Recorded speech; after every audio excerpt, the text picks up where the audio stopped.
Let's see first question, find the sum of 20 terms of the series this. अब यहाँ पर first 20 terms का सम हमें फाइंड आउट करना है, that is S20 find out करना है।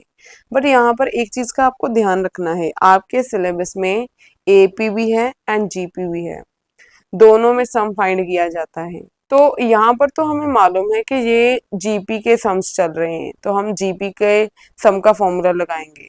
बट क्वेश्चन पेपर में हमें पहले ये चेक करना है कि गिवन सीरीज या फिर लिस्ट ऑफ नंबर्स AP है या GP, उसके बाद सम का फॉर्मूला लगाना है। वैसे तो मोस्टली जब फाइनल बोर्ड का एग्जाम होता है तो वहां पर मेंशन्ड होता है कि GP का सम फाइंड आउट करो, जैसे कि इस क्वेश्चन में दे रखा है 6 टर्म्स ऑफ द GP, ठीक है। बट अगर उन्होंने सिर्फ सीरीज या लिस्ट ऑफ नंबर्स लिखा है, then first of all you have to check the list of number forms an AP और GP। ओके, यहाँ पर हमें मालूम है कि क्वेश्चंस GP के हैं तो GP का फॉर्मूला ही लगेगा। तो यहाँ पर हम AP के लिए चेक नहीं करेंगे, सिर्फ GP के लिए करेंगे। ओके, तो सबसे पहले लिस्ट ऑफ नंबर्स ये लिखते हैं 2, 6, 18 एंड सो ऑन। इसमें जो फर्स्ट टर्म है वो क्या है 2, सेकेंड टर्म जिसको हम किसके इक्वल लिखते हैं, देखो फर्स्ट टर्म तो A ही होती है तो यहाँ पर A लिख सकते हैं इक्वल्स टू 2। सेकेंड टर्म क्या होती है GP में AR, that is 6। Third A3 AR raised to power 2 equals to 18 and so on.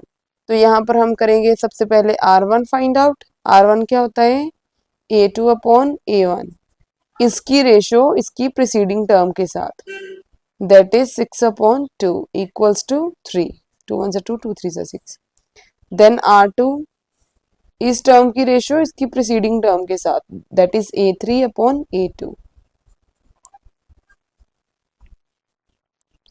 18/6 again 3। तो यहाँ पर हम लिख सकते हैं R1 equals to R2, this imply that given series form a GP। Okay, अब अगर हमें मालूम चल चुका है कि गिवन सीरीज एक GP फॉर्म कर रही है, देन हम GP के सम्स के फॉर्मूलाज को अप्लाई करके sum of this series find out कर सकते हैं। अब GP के सम्स के अलग अलग फॉर्मूलाज को हमने स्टार्टिंग में डिस्कस किया। यहाँ पर कौन सा लगेगा फॉर्मूला, वो डिपेंड किस पर करेगा, R पे। स्टार्टिंग में हमने यही डिस्कस किया है कि R की वैल्यू पे डिपेंड करता है कि सम फाइंड आउट करने का कौन सा फॉर्मूला हमें चूज करना है। यहाँ पर R कितना है 3, ये हमने निकाला राइट। तो 4 R ग्रेटर देन 1, यहाँ पर R ग्रेटर देन 1 है and R not equals to 1, यहाँ पर R 1 के इक्वल ना हो बल्कि ग्रेटर देन 1 हो, वहां पर सम का फॉर्मूला कौन सा लगता है, देखो ये आपको याद रखनी है चीजें, ठीक है। A इंटू R बड़ा है तो R raised to power n-1 upon R -1, यही फॉर्मूला होता है R ग्रेटर देन 1 के लिए। तो यहाँ पर अब वैल्यूज पुट करते हैं। S कितना फाइंड आउट करना है 20, S20 इक्वल्स टू A की वैल्यू क्या है, फर्स्ट टर्म A होती है 2 into R raised to power means 3 raised to power n means 20 minus 1 upon R minus 1, that is 3 minus 1,